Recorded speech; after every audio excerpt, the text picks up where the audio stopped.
Hola, ¿qué tal? Muy buenos días. Aún estamos aquí en una nueva semana política con Iván Weissman. ¿Qué tal, Iván? ¿Qué tal? Y nuestra invitada de hoy, Marcela Ríos, del PNUD.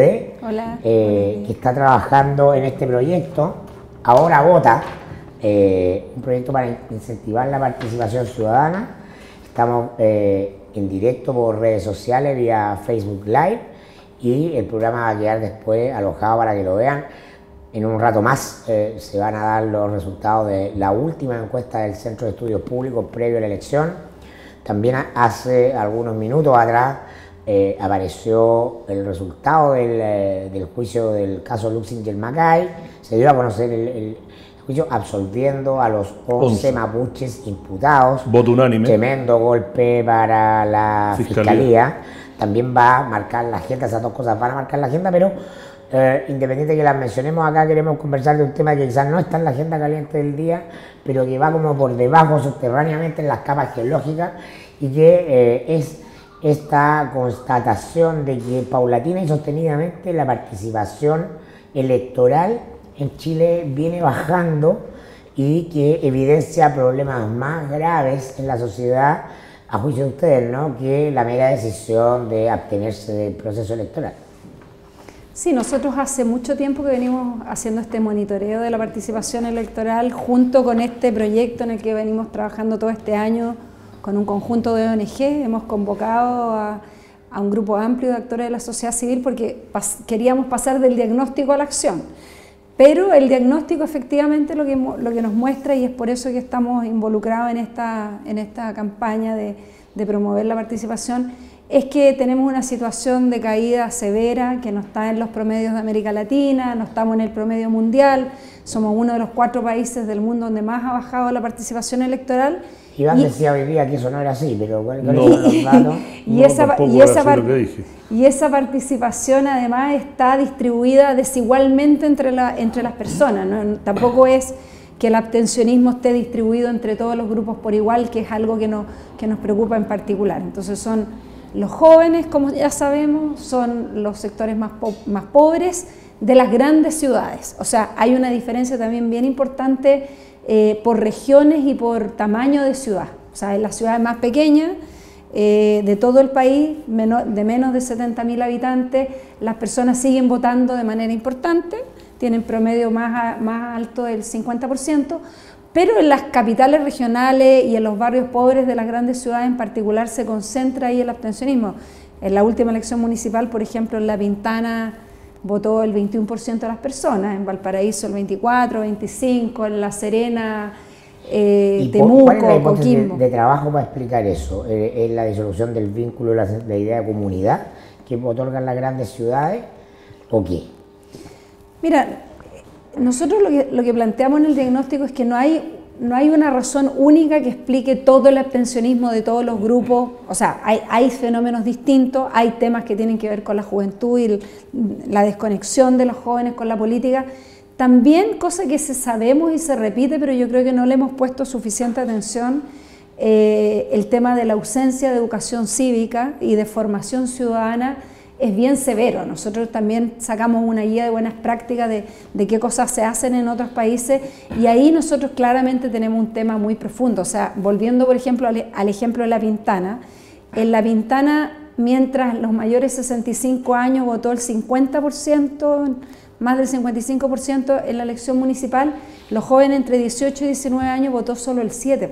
O sea, los jóvenes recién saliendo del colegio en todo el país son el grupo que menos está votando. Entonces, tenemos temas que tienen que ver, sí, con vínculos de comunidad, como dices tú, en las grandes ciudades. Tenemos temas de los jóvenes que no se sienten representados, que no tienen suficiente información, que no tienen práctica. O sea, hemos tenido conversaciones con muchos actores sociales y un rector de un instituto profesional o de las universidades nos dicen que llegan los chicos a primer año de educación postsecundaria y nunca han tenido una práctica de votar ni siquiera por un presidente de curso, digamos. Hay muy poca práctica, digamos, no solo teoría, sino que hay también muy poca práctica de enseñar para qué sirven las elecciones. Entonces hay un déficit que que es como bien transversal. Algunas cosas tienen que ver claramente con la incapacidad del sistema político de representar y otras cosas tienen que ver con déficit en términos de promover valores cívicos, información, educación. Podríamos hacer una pregunta para poder comparar manzanas con manzanas. Esta va a ser la tercera elección desde que se hizo voluntario, ¿no? O tercera, creo. Tercera. No, cuarta. Cuando comparamos... Dos presidenciales y dos... Y haciéndolo como un experimento social, sacando el factor que tiene que ser de que tuvimos la presidencial pasada una candidata que venía con una popularidad abrumadora y acá un candidato que también como que es caballo carrera, que tiene una ventaja de bastantes cuerpos. Si se compara, poniendo ese contexto, con otros países, no solo la región, pero en que hay voto voluntario, pero que tiene una historia de voto voluntario, no hay indicación de que termina siendo más o menos la norma. No, yo el que más conozco, y probablemente tú más, de Estados Unidos, que en general hasta que llegó Obama, la gente estaba votando un 40%. Obama generó, había un momento, venía la crisis subprime, la gente estaba enojada, era un ícono, el primer presidente de color, negro, etc., y subió mucho. Después nuevamente volvió a como su media después de la guerra, que es más o menos el 40-50%. Hay eso, hay una cosa que es transversal globalmente de que las democracias donde es voluntario hay una inercia a no votar, a no ser que haya algo muy importante en juego, como fue en el caso de esa elección. Y la segunda pregunta, que lo puedes contestar, que tiene que ver un poco con el informe de ustedes de hace 2 meses ya perdí el paso del tiempo. ¿El de desiguales? Que ese informe, que me pareció, lo he dicho en varios foros, lo encontré extraordinario, porque creo que es una radiografía muy acertada de cómo yo por lo menos interpreto lo que está viendo Chile. La gente decía constantemente que se hacían responder que la vida de ellos había efectivamente mejorado en casi todos los aspectos cualitativos y también las cosas más blandas, y que la desigualdad venía un poco más por la cosa de la discriminación, la desigualdad social, el tema de los apellidos. Entonces, y se hacían cargo que esto no solo achicaban a que había venido un ser todopoderoso, que era, ellos decían, esto es mérito mío. No, entonces, es curioso que la gente se sienta que hay menos en juego y que vote menos cuando ese informe, que es el más detallado, la gente reconoce que en los últimos 20, 30 años su vida es mucho mejor de lo que fue. Entonces, no sé, ustedes probablemente tienen un montón de datos que explican todas estas variables. Mira, el primer tema, la respuesta corta es no, en el sentido de que la inmensa mayoría de países del mundo usa voto voluntario. El 87 países del mundo tiene voto voluntario, solo 20 y tanto %. Voto obligatorio, la mayoría de países con voto obligatorio están en América Latina. Los países con voto, hay harta diversidad entre países en términos de cantidad de participación. El promedio de participación en los países de la OSD es 64%. El promedio del mundo está también por 60 y tanto. El promedio de América Latina 70%. Los países con todas las democracias más estables, si sacamos a África, Asia, digamos, incluso si sacamos a América Latina. Tiene una historia de institucionalidad más. En todos esos países vota más del 60% de las personas con voto voluntario independientemente. Estados Unidos no es un ejemplo. Estados Unidos no es un ejemplo, pero incluso Estados Unidos, la última elección del presidente Trump votó el 62% y tiene un promedio de participación electoral más alta que la nuestra en las últimas elecciones. En América Latina tenemos dos ejemplos de otros países que han hecho cambios de voto obligatorio a voto voluntario, que son Venezuela y Honduras. En Honduras bajó 7% la participación electoral en los últimos, desde el cambio, y en Venezuela no ha bajado. Como todos sabemos, Venezuela igual es un país medio extraño para compararse porque tiene muchos otros temas, digamos, que están factores, pero yo siempre digo, de los muchos problemas que uno puede identificar en la democracia venezolana, la falta de participación electoral no es uno de ellos, digamos, con todos los bemoles que tiene, la gente sigue votando, digamos. Entonces, nosotros lo que llamamos la atención es que no estamos en una tendencia habitual, ni tampoco es común que democracias estables pasen por bajas tan agudas. O sea, cuando tú miras nivel de participación electoral de 36%, solo hay países como Libia, Congo, Túnez, o sea, no hay democracias como estables o democracias que uno diga es un país que a mí me parece que funciona bien en distintos ámbitos. Son solo países como con situaciones muy excepcionales o sin tradición democrática o con quiebres democráticos muy fuertes. Entonces, el único país en América Latina que tiene participación electoral por bajo el 50% es Colombia, que históricamente ha tenido baja participación, pero como todos sabemos, Colombia viene saliendo de 50 años de guerra, una parte importante del territorio donde el Estado-Nación no estaba. Entonces, tampoco es un país donde uno se pueda comparar fácilmente. En América Latina no hay otro país. O sea, somos una anomalía. Y si tú ves las tendencias, hay un gráfico medio feo, no sé cómo habrá quedado diseñado en el documento que hicimos, porque quisimos mostrar las tendencias de nuestra región. Y en realidad, solo Costa Rica tiene una tendencia como Chile que está bajando, pero ningún país de nuestra región tiene una tendencia así a la baja. Entonces, ciertamente acá hay un tema particular, es por eso que nosotros hemos dicho que hay que hacer algo. Una de las cosas que nos preocupa es que se naturalice esto, o sea, como que sea normal no ir a votar. Como que se instale como que esto no es problema. Ahora, en ningún caso eso significa que nosotros estamos diciendo que aquí hay un peligro de quiebre del sistema democrático o que hay una amenaza institucional. No estamos diciendo eso, no hay tampoco ninguna evidencia para decir algo como eso. Lo que tú decías de los factores, pensamos que lo que más tiene que ver son déficit en política, o sea, hemos tenido un conjunto de reglas del juego que no han ayudado. O sea, el sistema de inscripción que teníamos era malísimo y todo el mundo sabía que era malo y nos demoramos 20 años en cambiarlo. El sistema binominal no ayudaba, digamos. Todos los problemas que hemos tenido con el órgano regulador y con los padrones, tampoco. O sea, hay un montón de cositas, si tú quieres decir, de la técnica y de las reglas que no ayudan. Después tenemos este déficit profundo en términos de educación cívica, que es claramente un problema. Que no es casual.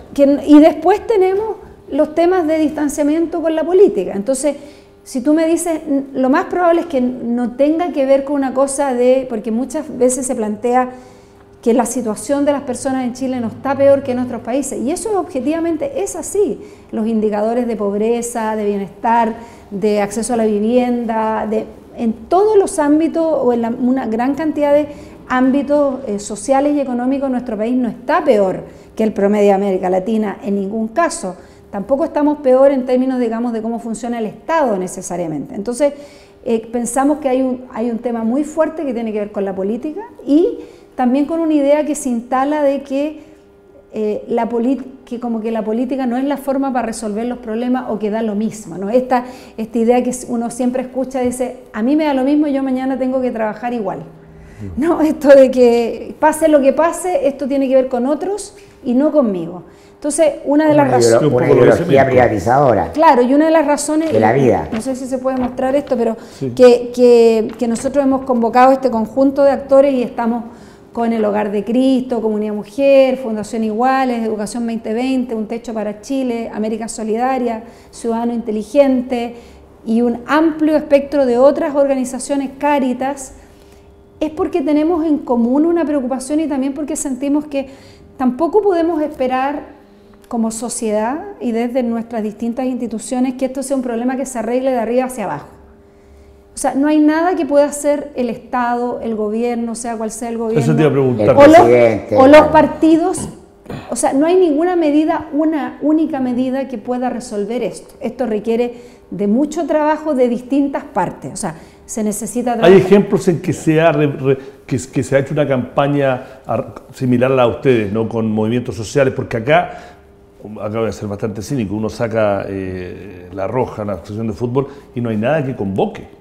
O sea, no hay un partido político que convoque. En su momento fue el movimiento estudiantil, en un par de marchas el movimiento Nómada FP, pero son cosas que son semi-esporádicas, después se achican. No hay nada que convoque, que diga, oye, ¿sabéis que acá hay ejemplos que ustedes miden de países que hicieron una política pública de mejorar y que repuntó y que volvió? O sea, que estén en las mismas condiciones nuestras, no, en el sentido de que sí hay ejemplos, por ejemplo, de países que han salido de guerras civiles o crisis institucionales que después se dedican a esta reconstrucción. Es muy poco habitual que una democracia que funciona de manera estable y institucionalmente, digamos, normal como la nuestra, que tenga una baja tan aguda, digamos, esto no es habitual. Entonces, no hay tampoco una receta así directa, pero sí lo que vemos es que se necesita mucha inversión para el largo plazo, las cosas, digamos, estructurales que hay que cambiar tienen que ver con que hay que intervenir de manera muy decidida y permanente en la educación. O sea, claramente es una cosa que tiene que empezar muy tempranamente, pero eso tú no vas a ver resultados hoy día. Eso es algo que se está haciendo el Ministerio de Educación, pero que necesitamos, nos parece a nosotros, meterle mucho más tiempo, más plata, más energía. Necesitamos hacer campañas comunicacionales permanentes, no solo 1 o 2 meses antes de las elecciones, sino que todos los años, sistemática, inversión pública en difundir valores cívicos. Y por otro lado, que es lo que estamos haciendo con las ONG, con universidades, con centros de formación técnica, es que necesitamos tener mucho trabajo de conversación de abajo hacia arriba, ¿no? O sea, yo creo que los medios de comunicación tienen también un rol importante en decir, hablar de política en la casa, llevar a los niños a votar, conversar con los vecinos, tratar de hacer ver que el recomponer los vínculos sociales y transformar la forma que funciona la democracia también pasa Marcela, por las personas. Marcela, hasta el 2011, parte entendida de la sociabilidad chilena era que la política era una actividad técnica relegada a pequeños grupos de la élite dirigente y estaba fuera de la conversación cotidiana, porque la política era algo conflictivo, la política era algo técnico complejo, sí, era algo lejano, ¿no? Es parte del dispositivo ideológico cultural heredado de la dictadura y no modificado, sino que profundizado. Es decir, esta sociedad fue despolitizada. Es decir, hay un discurso de despolitización que no ha sido revertido por ningún actor, porque amenaza el control de unos pocos también, que es parte de las características de esta famosa estabilidad chilena. Entre poco nos ponemos de acuerdo y nos repartimos las cosas que importan. Sí, ciertamente la despolitización de la sociedad contribuye a esta idea de que la política no tiene que ver conmigo o no resuelve mis problemas, ¿no? O sea, hay mucho de un individualismo extremo en el sentido de que como yo no veo una reacción automática en la elección de representantes, entonces a mí no me importa, ¿no? O sea, no me van a arreglar la calle, no me van a conseguir trabajo, no me va a aumentar el sueldo. O sea, hay una percepción, no me van a resolver la jubilación, claro, como muy inmediata respecto de causa y efecto, ¿no? Respecto de la política. Y eso es algo que no se revierte fácilmente, es así. Lo que nosotros estamos planteando y tratando de generar conciencia es que en algún momento tú tienes que tratar de empezar a revertirlo de forma explícita. O sea, esto no va a ocurrir solo. O sea, este proceso de reencantar a la gente, de reencantar a las personas, y tampoco es solo un tema de oferta y demanda. O sea, porque uno de los problemas que tenemos con las campañas y con las nuevas reglas del juego, las reformas políticas son muy positivas en mejorar muchos de los problemas que teníamos, y en esta elección vamos a tener cuotas de género, vamos a tener menos intervención del dinero privado en la política, se terminó con el binominal. O sea, hay un conjunto de reglas del juego que mejoran el funcionamiento del sistema democrático. Pero si tú no has tomado la decisión antes de que votar importa, no, tampoco vas a asimilar la importancia. Un catalismo, no modificar el sentido común instalado. Eso no hace que las personas comunes y corrientes decidan ir. O sea, también porque tenemos como la mitad de la población que está quizás preocupada de las ofertas y las reglas, sí, y otra mitad de la población que no. Claro. Entonces, el desafío es cómo llegamos a esa otra mitad de la población, a esa mitad de la población que no está en esa conversación, que no está en esa conversación, que son el 80% del padrón de muchas ciudades importantes, de Temuco, de Valparaíso, de La Serena, de Coquimbo, de Antofagasta, de Puerto Montt. Ahí tenemos en las capitales de la región metropolitana. O sea, tenemos en nuestro país una desigualdad muy grande respecto de quienes están conversando y quienes pueden ser atraídos por la Pero ¿cómo explica el aumento de los idiotas en el sentido griego de la palabra, ¿no? Idiota el que no participa de la democracia, ¿no? Pero ¿cómo se explica, por ejemplo, ¿no? esta energía que trajo el movimiento estudiantil, que en muchos aspectos se reflejó en el brote del movimiento del Frente Amplio, ¿no? Teníamos en su momento más álgido de las protestas entre 800.000 y 1,5 millones, creo que fue la máxima. ¿Cómo se explica que esa energía, termina que uno de los candidatos emblemáticos de ese movimiento saque 3.000 votos en las municipales o en las primarias? No, me cuesta entender que porque con un liderazgo, ha de ser, porque está bien, uno puede ser completamente cínico. He visto carteles por todo el centro en los últimos días, la democracia no importa, no hay que votar porque el gran empresariado toma una agenda bien que no hay que votar para delegitimizar un poco anárquica, ¿no? La entiendo, no la comparto, pero ¿cómo puede ser que una gente que cree que ir a votar, que ir a protestar, que hacer sentir su malestar acerca de una situación particular, que eso no se haya canalizado a que sus líderes, algunos son líderes emblemáticos, no pueden agregar la disputa? Se canalizó en el gobierno de Bachelet, los incluyó. Y Cabal lo tiró abajo también. O sea, tú tienes que en Chile, que es muy institucional y formal y ajeno al conflicto, la manera en que se canalizó institucionalmente el movimiento es la candidatura de Bachelet. Por eso el respaldo, por eso la agenda. No lo entiendo, pero y eso al año se desploma. Porque provoca desilusión. Sí, desilusión con ella, pero bueno, no. Pero es que lo que pasa, pero acuérdate lo que ocurre con las personas de Sí, pero acuérdate, Mirko, que muchos de estos personajes de los que yo me estoy refiriendo, y no quiero dar nombres porque lo quiero hablar como movimiento, son que salieron y que han salido y que han cuestionado abiertamente a lo que representa Bachelet. Entonces, el imaginario de la gente, y por eso que la gente de Bachelet y las reformas de Bachelet tienen tanto respaldo inicial al comienzo, y por eso que los titulares que cuando dieron la letra chica, o sea, lo otro, lo que entendemos lo que pasa en el día a día es un grupo chico, que es el mismo que actualmente va a votar. Nosotros, mira, lo que vemos y les agradezco, los invito además a que nos ayuden a difundir la campaña. El sitio es ahoravota.cl y tenemos un video que está impulsando, que está acompañando el trabajo territorial que estamos haciendo, porque lo que vemos es que las personas hoy día participan en muchas cosas. Claro. O sea, nos movilizamos por los damnificados del incendio, por el terremoto, por los animales, por la plaza. Sí, estamos haciendo política de otra forma. Claro, lo que pasa es que muchas personas no hacen el vínculo, o hay como un quiebre de que, una frontera, de que yo resuelvo, me organizo para resolver problemas, pero como si me vinculo con la política, eso contamina lo que estoy haciendo, o eso está separado de esto otro.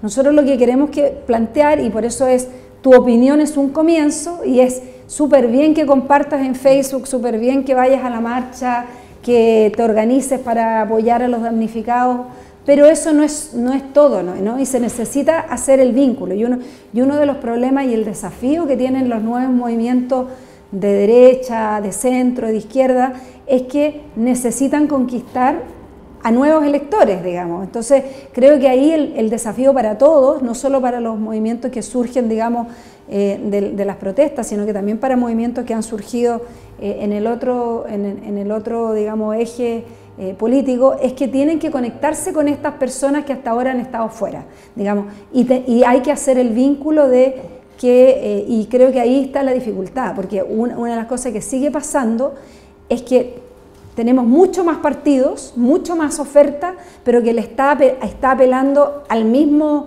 grupo de electores. O sea, no se ha logrado ir más allá del 50% de los que están votando, de los que estamos votando, y incorporar a la gente que está afuera. Entonces, el desafío para los nuevos partidos, los nuevos movimientos, y su éxito, en realidad su éxito electoral, va a redundar quizás no tanto en quitarle votos a los que están, sino que ganar nuevos. Una última pregunta. ¿Qué pasa cuando tú llamas a participar a la gente solo para elegir un representante y no la llamas para directamente decidir un asunto a través de un plebiscito, por ejemplo? ¿No hay también una minusvalía ciudadana en una sociedad que se enfoca más a la lógica de consumidor que ciudadanía, muy temerosa de la participación masiva? Sí. ¿No? Sí, ciertamente. Nosotros hace mucho tiempo Chile, lo que hemos planteado es que tenemos en diseño una democracia exclusivamente representativa, sin prácticamente dimensiones participativas, con una representación que ha estado funcionando mal. Entonces, la mezcla no es una mezcla buena, digamos. Nosotros al sistema hay que incorporarle, fortaleciendo y manteniendo la dimensión representativa, hay que incorporar participación. Hay que tener consultas, hay que tener plebiscitos, hay que tener algunas personas, por ejemplo, están discutiendo iniciativa popular de ley. pareciera que hay consenso en algunos sectores que eso podría ser positivo, donde ya no se invite solo a la persona cada 4 años a votar por el representante y después desvincular las decisiones, sino que también existan otros espacios para tomar decisiones. Por ejemplo, juntémonos todos los que estamos, no sé, en favor de defender los glaciares, por decir que es un tema que moviliza a muchas personas, y que, como en Uruguay ocurre, las personas puedan juntar el 10% de las firmas del padrón y pedir que se discuta en el Congreso algo. O sea, eso también permitiría movilización. Claro. Y oye, les traje una polera, les Lo mandaré que otra. doble XL, ¿no? Voy a buscar otras tallas, pero el ahoravota.cl, una polera de regalo. Gracias, para que nos Marcela. ayuden con Yo la campaña. Me la voy a poner para regalar las plantas. Te agradecemos. Yo te voy a regalar, y te voy a traer una que dice democraciadirecta.cl. Me la pongo encantada, y simplemente pedirle a todos los que nos están escuchando que vayan a votar y que por favor convenzan a una persona, o sea, a la mamá, al pololo, a la polola, al compañero de trabajo, al vecino, con que cada uno vaya a votar y lleve a otro, al colega. Oye, o sea, si ya convencí a alguien aquí, me doy por pagado el día de hoy. No, pero muy interesantes los datos. Te agradecemos la visita. Gracias a Gracias, usted. Iván. Nos Gracias, vemos la Mirko. próxima semana en una nueva semana política.